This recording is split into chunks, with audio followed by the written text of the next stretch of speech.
বলো কিরকম কি লুক চাও? তোমার মতো আচ্ছা হেয়ার তো বলেছো ওপেন হেয়ার স্টাইলের মধ্যে, চোখ কিরকম পছন্দ, টানা টানা?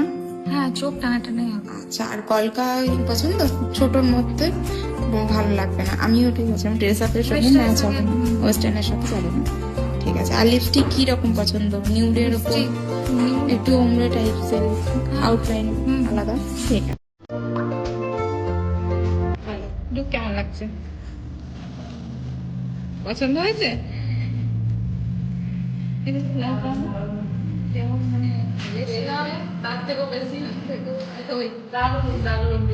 এক্সপেকটেশন থেকে ভালো পেয়েছো?